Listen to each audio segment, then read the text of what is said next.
Hello नमस्कार साथियों, ज्ञान पाठशाला स्टार में आप सभी का स्वागत है। हो चुका आगाज रन का युग बदलने की तैयारी, जीत उसी की होगी जिसका संघर्ष है जारी।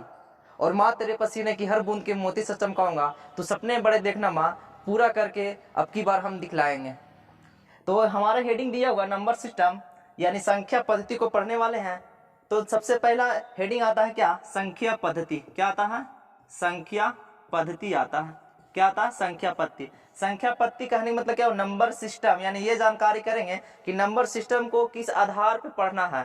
तो नंबर सिस्टम कहने मतलब क्या हुआ? संख्या पद्धति। कि संख्या पद्धति को दो भागों में बांटा गया है। कितने भागों में बांटा गया? दो भागों में। नहीं, सबसे पहले इसके बाद देखते हैं कि संख्या पद्धति मतलब कॉम्प्लेक्स नंबर। क्या बोला गया है? Complex number. Complex number. Complex number कहने मतलब क्या हुआ कि कॉम्प्लेक्स नंबर को दो भागों में बांटा गया है। पहला होता है इमेजिनरी और दूसरा होता है रियल नंबर। ठीक है, रियल नंबर और इमेजिनरी नंबर। यानी कॉम्प्लेक्स में इसको इस तरह से लिख सकते हैं a प्लस आयोडा b। यानी कहने का मतलब क्या हुआ? a प्लस आयोडा b का मतलब हो गया कि जो a जो लिखा हुआ है ये जो होता है ये रियल नंबर होता है। ये क्या होता है? Real number. आयोडा b का मतलब क्या होता है? ये होता है इमेजिनरी नंबर होता है। क्या होता है? इमेजिनरी नंबर होता है। क्या होता है ये? इमेजिनरी। यानी कहने का मतलब काल्पनिक नंबर। क्या होगा? काल्पनिक संख्या होगा। क्या होगा? काल्पनिक संख्या। और रियल नंबर मतलब क्या होगा? वास्तविक संख्या होगा। क्या होगा? वास्तविक संख्या। ये वास्तविक संख्या हो गई है काल्पनिक संख्या। तो हम लोग को काल्पनिक संख्या नहीं पढ़ना है, पढ़ना हम लोग का रियल नंबर यानी वास्तविक संख्या पढ़ना है। तो वास्तविक संख्या को पार्ट बाई पार्ट से हम लोग अध्ययन करेंगे। तो इस सबसे पहले आता है कॉम्प्लेक्स नंबर यानी a प्लस आयोडा b। जिसमें आयोडा लगा हुआ ये काल्पनिक संख्या हो गया, और जिसमें कुछ भी नहीं लगा वो हो गया आपका रियल नंबर हो गया। तो हम लोग को पढ़ना होता है रियल नंबर यानी वास्तविक संख्या पढ़ना होता है। तो आज हम लोग वास्तविक संख्या को अध्ययन करेंगे। तो चलिए इसको मिटा करके हम धीरे धीरे पार्ट बाई पार्ट आगे बढ़ते चलते हैं। ठीक है, तो हेडिंग डालना है रियल नंबर यानी वास्तविक संख्या। क्या हेडिंग डालना है? Real number. क्या हेडिंग डालना है? Real number. रियल नंबर कहने मतलब क्या हुआ कि वास्तविक संख्या किसे कहते हैं? वास्तविक संख्या किसे कहते हैं? तो सबसे पहला बात है वास्तविक संख्या को कितने भागों में बांटा गया। तो वास्तविक संख्या को दो भागों में बांटा गया। कितने भागों में बांटा गया है? तो दो भागों में बांटा गया। पहला होता है परिमेय संख्या। क्या होता है? परिमेय संख्या होता है। क्या होता है? परिमेय संख्या। और दूसरा होता है अपरिमेय संख्या होता है। दूसरा क्या होता है? अपरिमेय संख्या होता है। दूसरा क्या होता है? अपरिमेय संख्या। परिमेय संख्या कहने का मतलब क्या हुआ कि वैसी संख्या है, वैसी संख्या जो p बटे क्यू के रूप में लिखा जाता है। किस रूप में लिखा जाता है? तो p बटे क्यू के रूप में लिखा जाता है। और जो q जो होता है वो जीरो के बराबर कभी भी नहीं होता। अगर जाहिर सी मान लेते हैं कि अगर कोई नंबर लिया गया है 2, अगर उसका बट्टम जीरो रखा गया, तो कोई भी नंबर्स में अगर जीरो से डिवाइड करते हैं तो उसका मान होता है अनफाइनाइट होता है। क्या होता है? इनफाइनाइट। यानी दो में जीरो से आप डिवाइड नहीं कर सकते हैं। इसलिए यहाँ पे बोला गया है कि परिमेय संख्या जो होगा वैसी संख्या जिसे आप p बटा क्यू के रूप में लिख सकते हैं, और जहाँ पे p और q जो होगा एक पूर्णांक संख्या होगा। कैसा संख्या होगा? पूर्णांक संख्या होगा। और इसके साथ साथ जो q बराबर जो होगा ये कभी भी जीरो के बराबर नहीं होगा। इसमें तीन रूल आना चाहिए। पहला क्या होगा? p बटा क्यू के रूप में होना चाहिए। दूसरा p और q जो दोनों मान होगा वो पूर्णांक होना चाहिए। और जो q बराबर कभी भी जीरो नहीं होना चाहिए, क्योंकि जहां जीरो आ गया तो इसका मान फिर अनफाइनाइट हो जाएगा, जो कि परिमेय संख्या नहीं होता।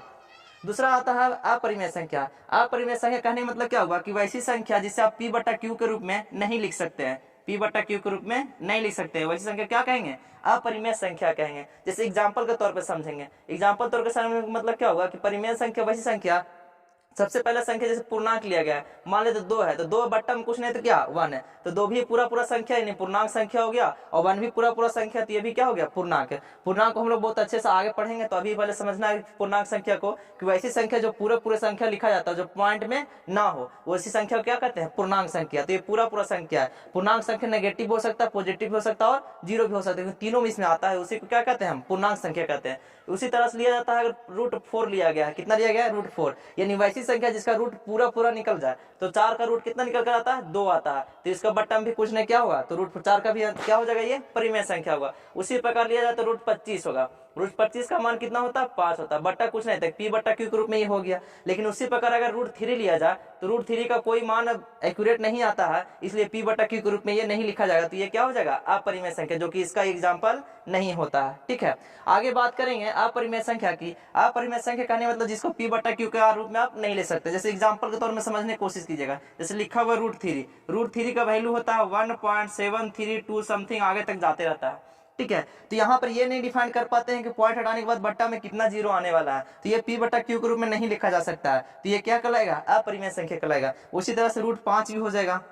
उसी तरह से आगे लिया जाएगा, जैसे मान लिया कि आगे और ले सकते हैं, √7 ले सकते हैं, ये सब के सब क्या कहलाएंगे, अपरिमेय संख्या कहलाएंगे। ठीक है। तो अब इसके बाद परिमेय संख्या को 2 भागों में डिवाइड किया गया है। कितने भागों में किया गया, 2 भागों में। 2 भाग कौन कौन आता है वो समझिएगा। तो परिमेय संख्या को 2 भागों में किया गया है कि वैसी संख्या जिसे आप p बटा क्यू के रूप में लिख सकते हैं, जिस जो p और q जो होता है एक पूर्णांक होता है और q बराबर 0 नहीं होता, वो क्या होगा, परिमेय संख्या होगा। तो परिमेय संख्या को 2 भागों में, 2 भागों में कौन कौन होगा इसको समझिएगा। पहला होता है भिन्न या दशमलव, क्या होता है, भिन्न या दशमलव संख्या होता है। भिन्न और क्या होता है, दशमलव। दशमलव कहने का मतलब क्या हुआ कि भिन्न का ही दूसरा रूप दशमलव होता है, दशमलव को ही दूसरा रूप क्या होता है, भिन्न होता है। और दूसरा इसका मान क्या होता है, पूर्णांक संख्या होता है। क्या होता है, पूर्णांक संख्या, जो कि अभी हम बता रहे थे। कैसा संख्या, तो पूर्णांक संख्या। सबसे पहले आएंगे भिन्न और दशमलव में। भिन्न और दशमलव कहने का मतलब क्या हुआ कि वैसी संख्या के बीच पॉइंट दर्शाता है, उसे हम दशमलव संख्या कहते हैं। क्या कहते हैं, दशमलव संख्या। यानी कोई भी संख्या लिखा होता और उसके बीच में अगर पॉइंट आ गया तो वो संख्या क्या कहलाएगा, दशमलव संख्या कहलाएगा। भिन्न कहने का मतलब क्या हुआ कि वैसी संख्या जिसे आप अंश और हर में लिख सकते हैं, वो क्या कहलाएगा, भिन्न संख्या कहलाने वाला। जैसे एग्जाम्पल के तौर पर समझिएगा। एग्जाम्पल कहने मतलब क्या हुआ, जैसे लिखा हुआ 2/5, ये अंश हो गया, ये अंश हो गया, और ये क्या हो गया, हर हो गया। यानी अंश और हर में लिख सकते हैं, उसे हम कहते हैं भिन्न, जिसको हम लोग नोमिनेटर और डिनोमिनेटर कहते हैं। ठीक है। दूसरा होगा दशमलव। दशमलव कहने मतलब क्या हुआ कि जब आप 2 में 5 से डिवाइड करें, फ्रैक्शन का मतलब क्या होता है, 2/5 के मतलब कि 2 में आप 5 से डिवाइड करें तो इसको डिवाइड करने के मान आता है 0.4 आता है। कितना आता है, 0.4। तो 0.4 क्या होगा, डेसिमल यानी दशमलव संख्या होगा। तो या फिर दशमलव होगा या फिर भिन्न होगा, दोनों एक ही मान आते हैं। ठीक है, इसलिए लिखा हुआ भिन्न या दशमलव, यानी दोनों एक ही मान आते हैं। डेसिमल कहने मतलब क्या हुआ कि जो वैसा संख्या जिसके बीच में पॉइंट आ जाए वो क्या कहलाएगा, दशमलव कहलाएगा। ठीक है।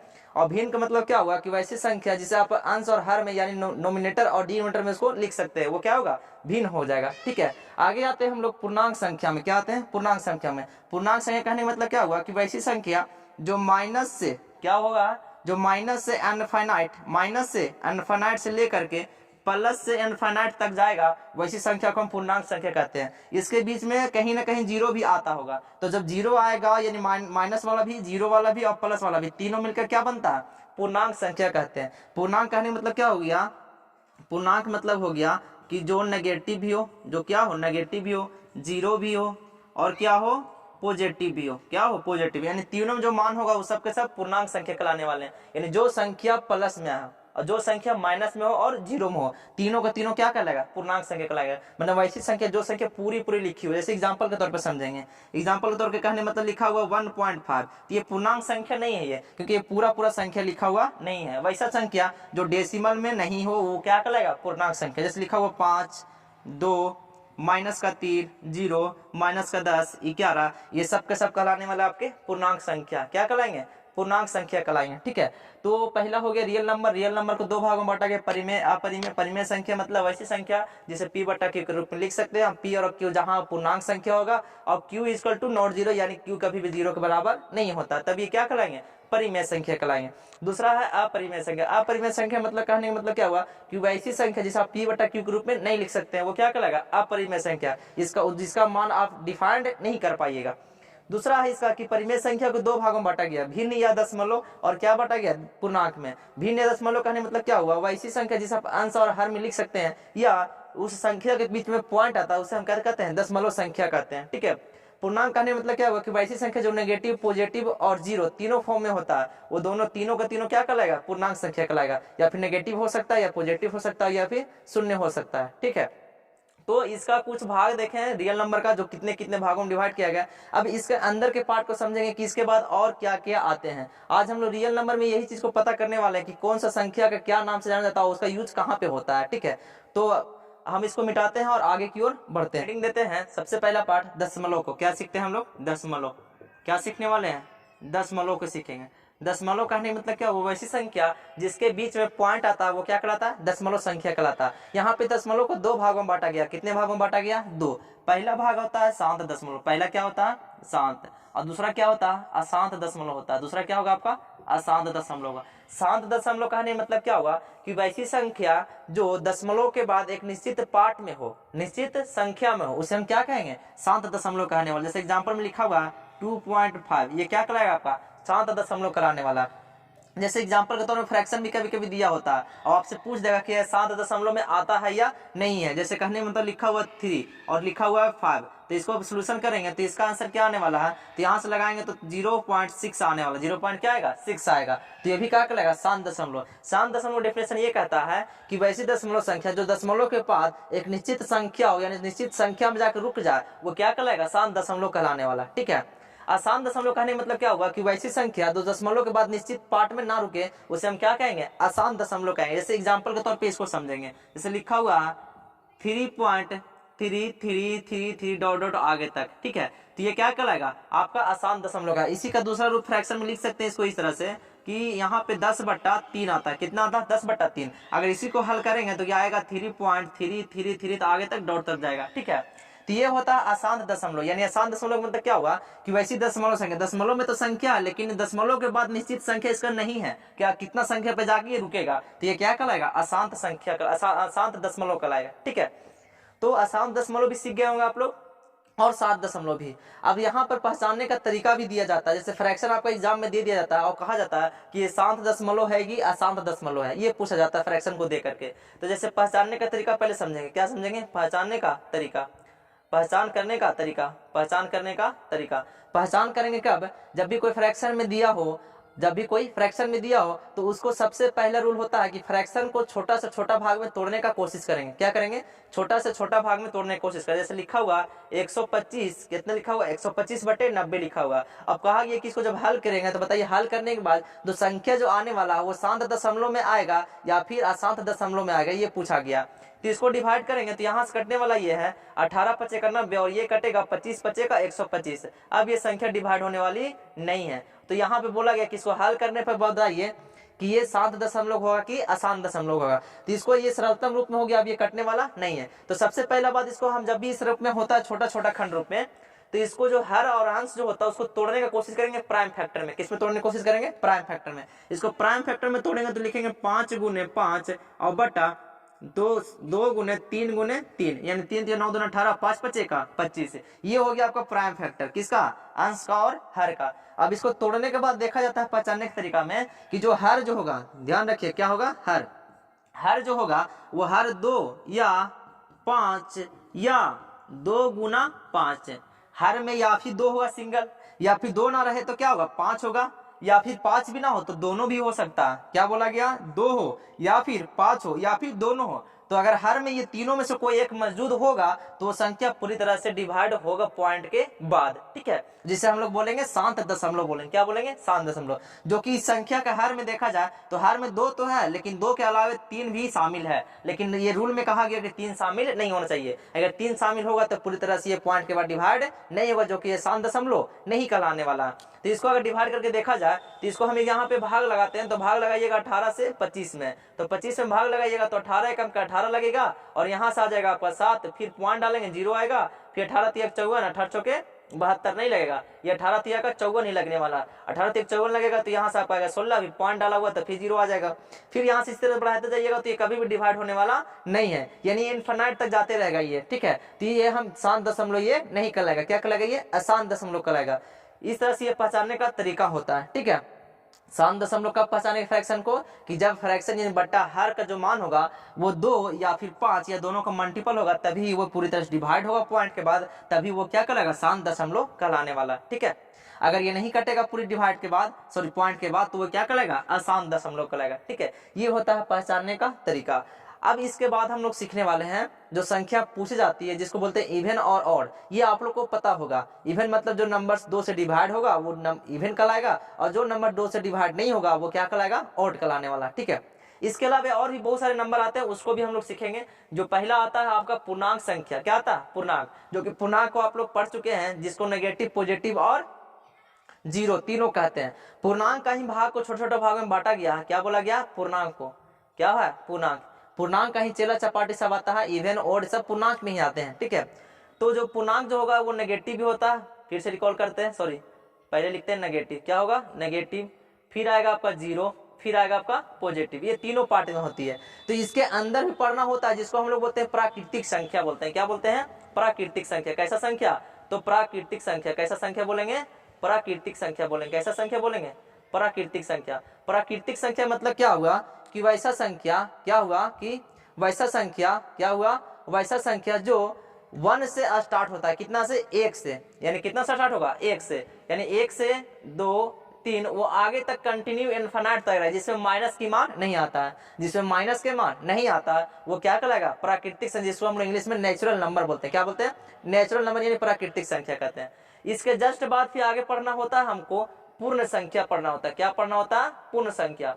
पूर्ण संख्या कहने मतलब क्या हुआ कि वैसी संख्या, क्या बोला गया पूर्ण संख्या में, कि वैसी संख्या जो संख्या प्राकृतिक संख्या के आगे 0 से स्टार्ट होता है। कहां से? 0 से। वो क्या कहलाएगा? पूर्ण संख्या कहलाएगा। यानी जितने भी प्राकृतिक संख्या उसको अगर 0 लगा देंगे वो सभी संख्या क्या कहलाने वाली है? पूर्ण संख्या कहलाने वाली। क्या कहलाएगी? पूर्ण संख्या। जैसे हम लोग इंग्लिश में बोलते हैं होल नंबर। क्या बोलते हैं?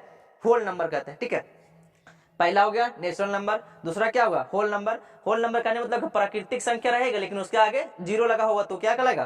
पूर्ण संख्या कहलाने। मतलब पूर्ण संख्या वैसी संख्या जो 0 से स्टार्ट होकर कंटिन्यू आगे तक चला जाता है वो क्या कहलाएगा?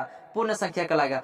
पूर्ण संख्या के बाद जब महत्वपूर्ण जो संख्या आने वाली है वो कहलाती है भाज्य संख्या। क्या कहलाती है? भाज्य संख्या। क्या कहलाएगा? भाज्य संख्या। भाज्य संख्या कहने मतलब क्या हुआ कि वैसी नंबर्स, वैसी संख्या जो, यानी ये दूसरी भाषा में ये बोल सकते हैं कि वैसी संख्या जिसका फैक्टर यानी जिसका गुणनखंड 2 से अधिक हो। कितना से? 2 से अधिक हो, वह क्या कहलाएगा? तो भाज्य संख्या कहलाने वाला। तो भाज्य संख्या एग्जांपल के तौर पर समझेंगे कि कौन कौन होता है सर। तो पहला आएगा आपका 4 आ जाएगा, फिर कितना आ जाएगा? 6 आ जाएगा, 9 आ जाएगा, 10 आ जाएगा, 15 आ जाएगा, आगे इसी तक जाएगा। तो अभी हम क्या बोलें कि वैसी संख्या जिसका फैक्टर्स यानी जिसका जो फैक्टर टूटेगा वो 2 से अधिक होना चाहिए। कितना से? 2 से अधिक। यानी इसको लिख सकते हैं 2 गुना 2 और मल्टीपल में कुछ नहीं तो 1 होता है तो 1 2 3 यानी 2 से अधिक है तो ये संख्या क्या कहलाएगा? आपका प्राइम फैक्टर नहीं है, क्या कहलाएगा? भाज्य संख्या कहलाएगा। और जिसमें दो ही गुणनखंड होगा वो क्या कहलाएगा? प्राइम फैक्टर यानी अभाज्य संख्या कहलाएगा। ठीक है, तो हम लोग सीख रहे हैं अभी भाज्य संख्या। यानी भाज्य संख्या करने मतलब क्या हुआ कि वैसा संख्या जिसका गुणनखंड 2 से अधिक हो उसे हम क्या कहेंगे? भाज्य संख्या कहते हैं। क्या कहते हैं? भाज्य संख्या। अब इसके बाद आता है अभाज्य संख्या। क्या आता है?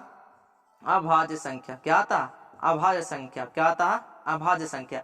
अभाज्य संख्या कहने मतलब क्या हुआ? अभाज्य संख्या कहने मतलब क्या हुआ कि वैसी संख्या जिसका गुणनखंड केवल और केवल 2 हो। केवल और केवल कितना होता है? 2 होता है, उसे हम क्या कहते हैं? तो अभाज्य संख्या कहते हैं। क्या कहते हैं? अभाज्य संख्या। अभाज्य संख्या एग्जांपल के तौर पर समझेंगे, जैसे लिखा हुआ है 2 3 5 7 और इसी तरह आगे तक होगा।